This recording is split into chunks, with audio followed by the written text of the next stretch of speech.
इतनी गर्मी में यहाँ समय निकालकर आने के लिए बहुत बहुत धन्यवाद, शुक्रिया।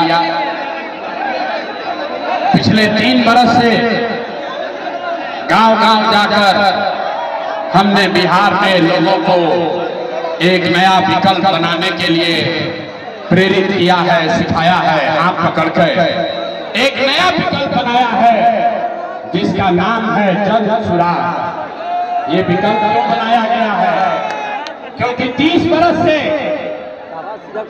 लालू जी के डर से मोदी और नीतीश को और भाजपा के डर से लालू जी को वोट देना आपकी मजबूरी रही है। लोगों ने कहा कि भैया ये राजनीतिक बंधुआ मजदूरी खत्म होना चाहिए, इसलिए बिहार में 2.5 बरस पैदल चल के 1 करोड़ लोगों को इकट्ठा किया और जो दल बना, जो विकल्प बना, उसका नाम है जन सुराज।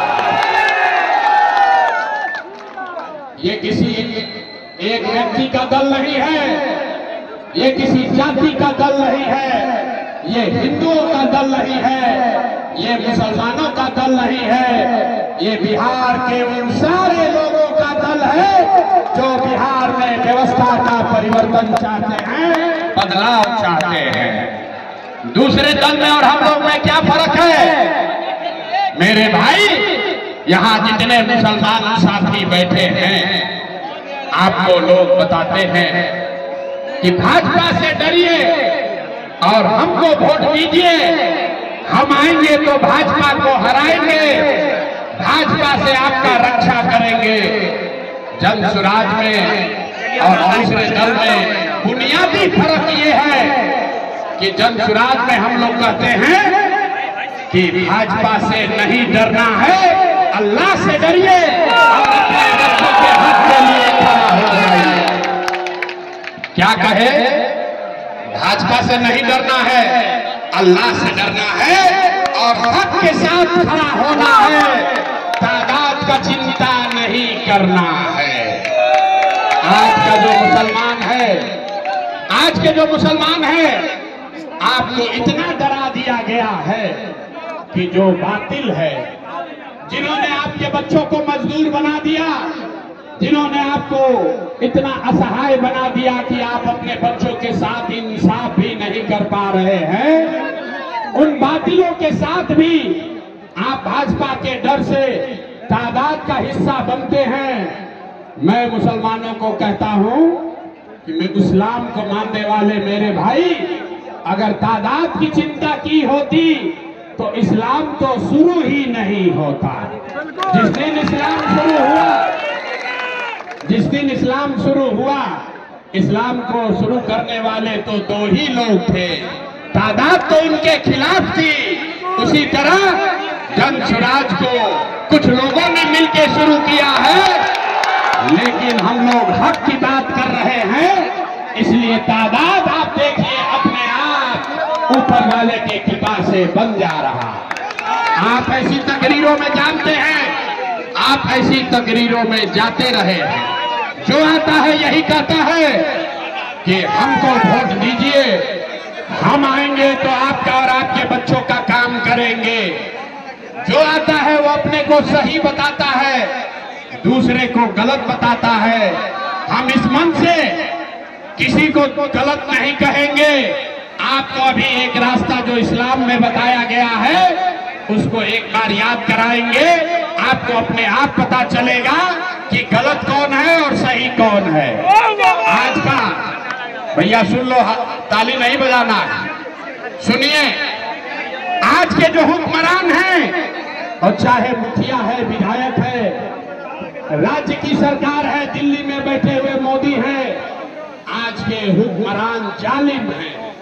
उन्हें आपके और आपके बच्चों की चिंता नहीं है, आपके पढ़ाई रोजगार की चिंता नहीं है, आपके गली मोहल्लों की चिंता नहीं है। तो अगर आज का हुक्मरान जालिम है, तो इस्लाम में पैगंबर साहब ने क्या बताया कि जिस कौम को अपने रहनुमाओं की समझ नहीं होगी, उसके ऊपर जालिम हुक्मरानों को मुसल्लत कर दिया। ओवैसी साहब की भी पार्टी आई है, लोग ओवैसी साहब के भी तकरीर को सुनकर उनके पीछे घूम रहे हैं। ओवैसी हमारे मित्र भी हैं और हम आपको एक फर्क बताना चाहते हैं। मैंने आपको राजद, महागठबंधन और जनसुराज में फर्क बताया। फर्क ये है कि उन्होंने कहा भाजपा से डरो, हमको जिताओ। हमने कहा, जनसुराज ने कहा अल्लाह से डरो और अपने बच्चों के साथ खड़े हो जाओ। ओवैसी साहब और हम में क्या फर्क है, मीम में और जनसुराज में क्या फर्क है, ये फॉर्मूला समझ लीजिए। इस देश में 80% हिंदू रहते हैं। इस देश में 80% हिंदू रहता है और भाजपा को 40% वोट आया है। 36% मतलब आधे से ज्यादा हिंदू आज भी भाजपा को वोट नहीं देते हैं। तो ओवैसी साहब ये कह रहे हैं कि सारे मुसलमान इकट्ठा हो जाओ, अपना रहनुमा खुद से बनाओ, किसी पर भरोसा मत करो, एक साथ खड़े हो जाओ। और जनसुराज ये कह रहा है कि सारे मुसलमान इकट्ठा हो जाओ, अपना रहनुमा खुद बनाओ, लेकिन उन हिंदुओं के साथ मिलकर बनाओ जो विचारधारा के आधार पर भाजपा से लड़ने के लिए तैयार है।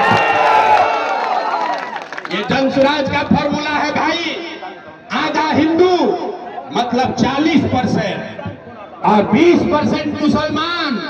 अगर इन दोनों को साथ में जोड़ दीजिएगा तो हम लोग होंगे 60 और भाजपा होगी 40 और इसी से भाजपा को हराया जा सकता है।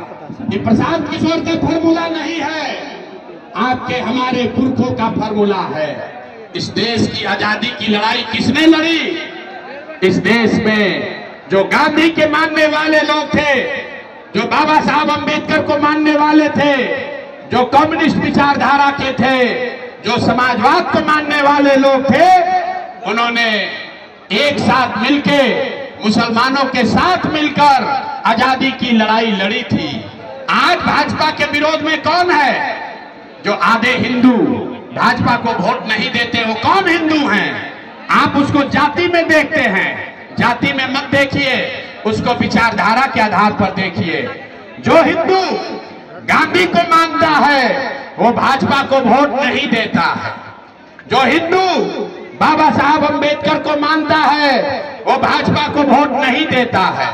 जो हिंदू कम्युनिस्ट विचारधारा को मानता है, वो किसी जात का हिंदू हो, वो भाजपा को वोट नहीं देता है। जो समाजवाद, लोहिया, जयप्रकाश को मानता है, वो भी हिंदू भाजपा को वोट नहीं देता है। तो अगर ये चार विचारधारा के मानने वाले हिंदुओं के साथ 20% मुसलमानों को एक साथ कर दिया जाए तो सामाजिक राजनीतिक तौर पर भाजपा को पूरी तरीके से हराया जा सकता है। और यही जनसुराज का फॉर्मूला है। अगर आप इस पर सहमत हैं तो और कुछ नहीं, किसी नेता का नहीं, किसी दल का नहीं, इस धरती के सम्मान में हम लोग एक ही नारा लगाते हैं। हम बोलेंगे जय बिहार और आपको बोलना है जय जय बिहार, जय बिहार। आवाज पटना तक, पूरे सीमांचल तक जाना चाहिए। जय बिहार, जय बिहार।